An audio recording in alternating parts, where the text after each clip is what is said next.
Memang Jokowi tidak terlepas dari kontroversi yang selalu menimbulkan pro dan kontra. Wajar kalau kemudian ketika ada nama Jokowi di antara 4 orang yang diutus ke Vatikan, pertanyaan-pertanyaan itu selalu muncul sampai hari ini tidak berkesudahan. Jangan ini adalah sebagai bentuk respek ataupun bentuk terima kasih pemerintah Indonesia saat ini kepada Jokowi yang merupakan mantan Presiden Republik Indonesia, baru 6 bulan mantan Presiden yang mungkin dinilai punya kontribusi penting dan jejak-jejak pergaulan internasionalnya, salah satunya ke Vatikan, itu masih cukup dirasakan. Bismillahirrahmanirrahim. Assalamualaikum warahmatullahi wabarakatuh. Kali ini saya mau bicara tentang pemerintah Indonesia yang mengutus 4 orang hadir ke Vatikan dalam rangka mengikuti proses pemakaman pemimpin tertinggi umat Katolik dunia, Paus Fransiskus, yang beberapa waktu yang lalu meninggal dan konon katanya akan dimakamkan pada Sabtu 26 April. Secara officially, pemerintah sudah mengumumkan 4 orang ini adalah Jokowi, mantan Presiden Republik Indonesia. Yang kedua itu adalah Natalius Pigai, saat ini adalah Menteri HAM. Yang ketiga itu Wakil Menteri Keuangan Budi Dwi Wandono. Yang keempat itu adalah mantan Menteri Perhubungan era Jokowi, Pak Ignatius Jonan. Jadi ini yang kemudian saya tertarik untuk bicara karena memang sehari 2 hari ini begitu banyak kawan-kawan bertanya soal apa yang sebenarnya membuat relevansi pemerintah Indonesia khususnya menunjuk dan kemudian mengutus Jokowi menjadi bagian segala sesuatu yang harus hadir ke Vatikan. Pertama, harus kita akui, kalau saya hitung rata-rata secara umum, segala sesuatu yang terkait dengan Jokowi, pernyataannya, sikap politiknya, manuver-manuver politiknya, sampai hari ini itu selalu menimbulkan perdebatan, bahkan menimbulkan kontroversi yang tidak berkesudahan. Bukan hanya serangan-serangan agresif yang terus mengalir ke Jokowi, bahkan ketika Jokowi misalnya diutus untuk hadir ke Vatikan, itu kan juga menimbulkan pertanyaan-pertanyaan signifikan. Di antara 4 nama ini, tentu the one and only, yang paling banyak diperdebatkan, yang paling banyak diperbincangkan. Sebenarnya apa sih pemerintah Indonesia itu penting dan urgensinya mengutus Jokowi ke Vatikan? Kok kayak nggak ada orang lain? Itu adalah pertanyaan-pertanyaan yang paling saya dengar dari kawan-kawan media. Pertanyaan-pertanyaan yang selalu menjadi perdebatan di ruang publik. Memang Jokowi tidak terlepas dari kontroversi yang selalu menimbulkan pro dan kontra. Wajar kalau kemudian ketika ada nama Jokowi di antara 4 orang yang diutus ke Vatikan, pertanyaan-pertanyaan itu selalu muncul sampai hari ini tidak berkesudahan. Jadi sebenarnya pemerintah itu apa urgensinya, apa pentingnya, kenapa harus Jokowi di situ yang diutus, bukan yang lain. Itu yang pertama. Nah, yang kedua, inilah yang kemudian membuat begitu banyak pihak yang sebenarnya sudah mulai speak up terkait dengan Jokowi yang juga diutus ke Vatikan. Misalnya kita cek, politisi PDIP Arya Bima mengatakan bahwa, kata Arya Bima, tentu dia tidak punya kapasitas untuk menolak ataupun setuju pro dan kontra. Tapi kata Arya Bima, kalau masih belum diputuskan, kenapa bukan Wapres saja yang sebenarnya harus diutus ke sana? Bukankah Wakil Presiden Republik Indonesia, Mas Gibran Rakabuming Raka, adalah sosok yang jauh lebih representatif? Mengingat secara posisi politik, Gibran itu adalah orang nomor 2 di negara kita. Maka kalau yang diutus ke Vatikan itu adalah Gibran, ini tentu dianggap sebagai replika dari kepentingan politik pemerintah. Karena harus diakui secara officially, Wakil Presiden Republik Indonesia itu adalah Gibran. Kata Arya Bima, politisi PDIP ini, kalau memang belum diputuskan secara resmi oleh pemerintah, alangkah lebih baiknya kalau yang dipertimbangkan adalah Wapres yang kemudian maju.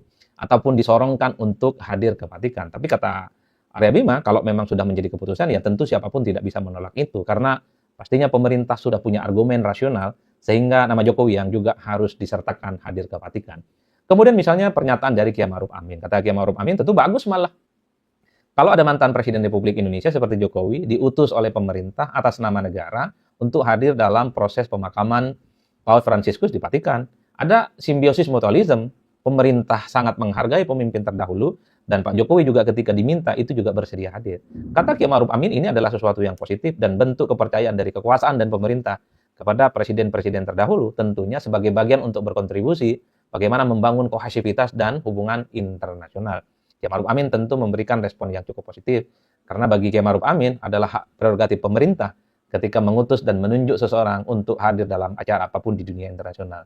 Tidak berhenti di situ, ada Direktur Eksekutif para sindikat, kalau tidak salah, justru mempertanyakan apa relevansi dan bahkan bisa saja ini menjadi keputusan politik yang blunder dari pemerintah ketika mengutus Jokowi hadir ke Vatikan, karena kata para sindikat ini, Jokowi itu dikaitkan dengan persoalan moralitas dan etika, termasuk juga OCRP dan seterusnya dan seterusnya. Di dunia internasional, persoalan persepsi terkait dengan etika itu jauh lebih kuat dibandingkan dengan fakta-fakta politik apapun.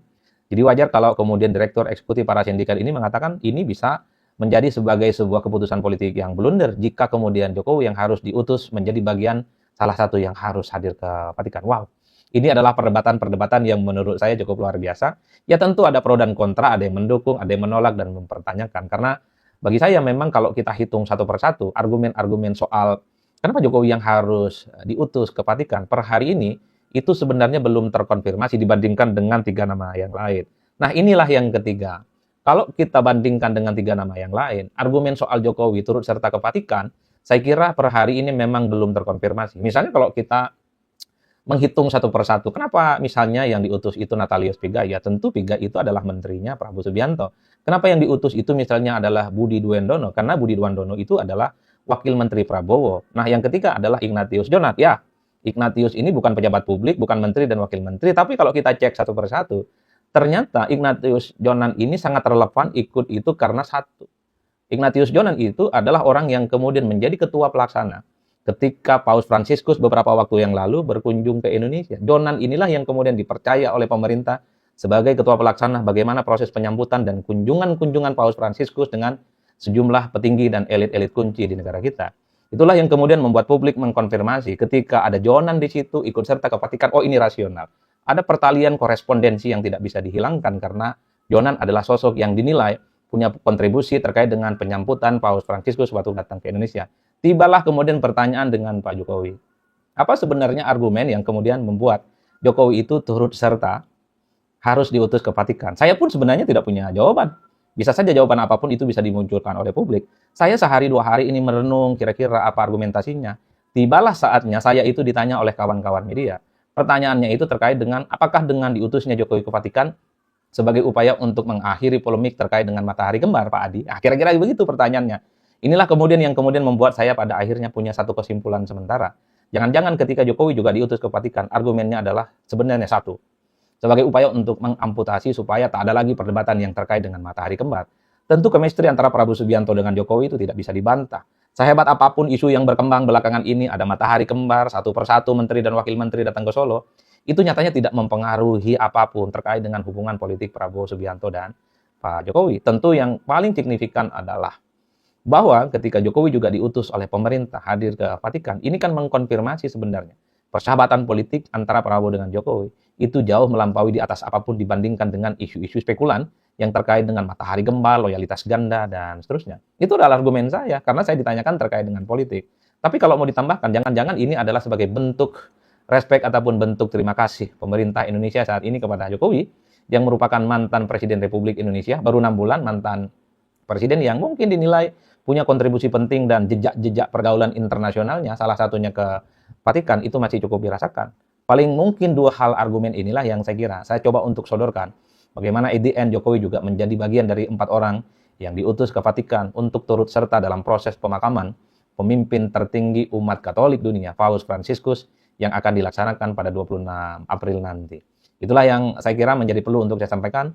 Oke lah guys, kita di ujung pembicaraan. Kira-kira antum, Anda semua, kita semua, Anda semua, you semua, di mana argumentasinya? Apakah sangat relevan ataukah tidak relevan jika nama Jokowi juga harus diutus datang ke Vatikan? Penting nggak sih Jokowi ikut? Tidak penting nggak sih Jokowi harus hadir ke sana? Tentu kita semua punya argumen masing-masing.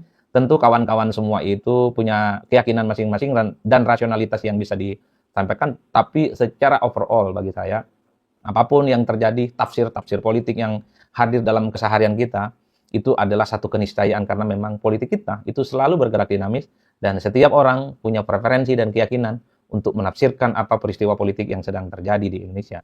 Termasuk menafsirkan apa sebenarnya motif dan urgensi Jokowi diutus oleh pemerintah hadir ke Vatikan. Ayo ngaku semua ya. Anda itu sebenarnya posisinya di mana?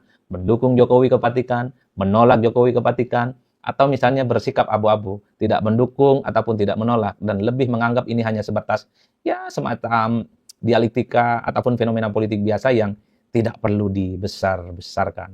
Itulah yang saya selalu menjadi satu kesimpulan. Sehebat apapun perbedaan tafsir dan pandangan kita, yang paling penting tidak perlulah kita itu ngotot-ngotot dan tegang-tegangan bahwa kitalah yang paling benar dengan argumentasi. Karena kebenaran yang nyata itu hanyalah milik Tuhan, sementara kebenaran yang relatif, kebenaran yang seringkali salah ataupun benar, itu pastilah hanyalah menjadi keniscayaan yang hanya dimiliki oleh manusia yang nisbi. Halo teman-teman, berjumpa bersama saya di Politik Dangi. Kemarin bahwa Pak Jokowi itu diutus oleh Prabowo ke Vatikan ya untuk menghadiri upacara pemakaman Paus Fransiskus. Yang menjadi pro kontra adalah kenapa Pak Prabowo itu mengutus Jokowi. Bukankah Pak Jokowi ini sudah tidak menjabat, bukan eh, pejabat publik ya, tidak menjabat apapun ya. Ini menjadi tanda tanya besar bagi masyarakat ya. Inilah bobroknya pemerintahan kita. Kenapa yang tidak hadir itu eh, seperti Wakil Presiden Gibran? Kenapa Gibran yang tidak diutus? Atau Prabowo sendiri? Kan? Bagaimana menurut kalian, teman-teman?